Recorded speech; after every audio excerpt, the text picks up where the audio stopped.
Sizin yapmayacağınızı düşünerek buraya geldim. Lakin benden gayrı kimse böyle düşünmez. Tez vakitte harekete geçmezseniz obada kan gövdeye götürecek.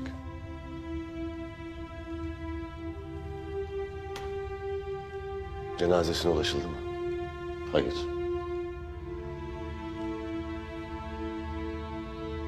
Moğollar onu öldürüp suçu benim üzerime atmak istediler.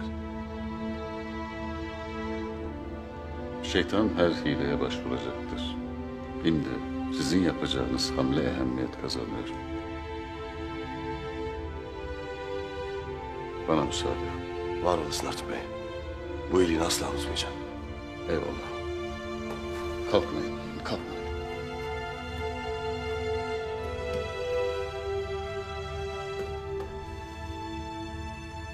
Belki yaşıyordur.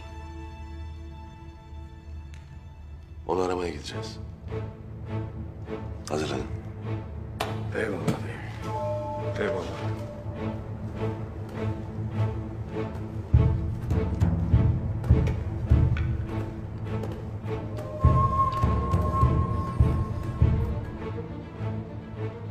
Bütün alplerimiz sabaha kadar elleri pusatlarından nöbet tutacaklar.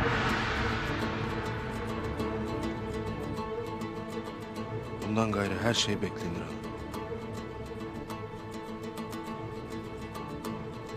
Gayrı burada kalamayız.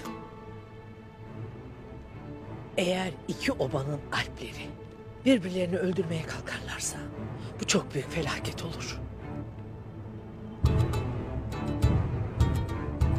Tez vakitte buradan gitmeliyiz.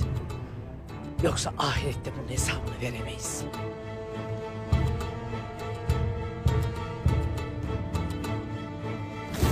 Nerede olduğunu öğrendim. Ertuğrul. Git onu canlı getir.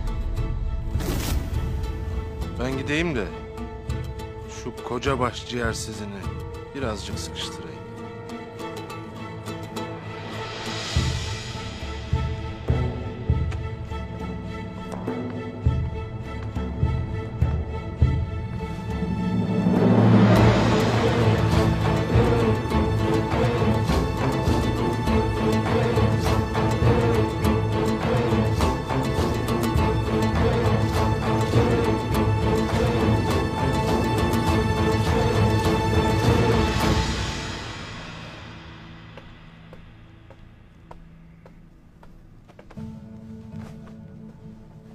Ana?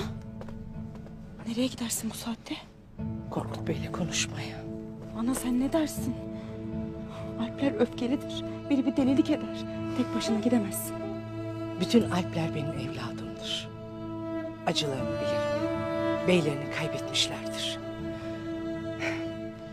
Lakin sen merak etme.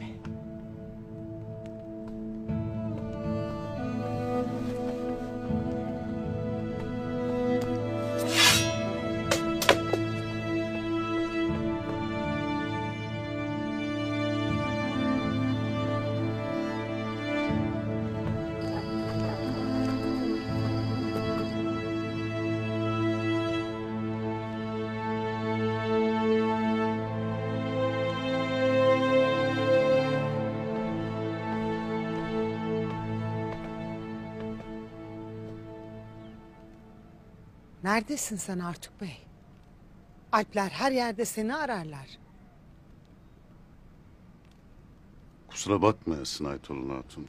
Ateşli bir hasta vardı, tedaviye gittim. İyi de bir haber veresin. Neyse, bir an evvel tedaviye başlayasın.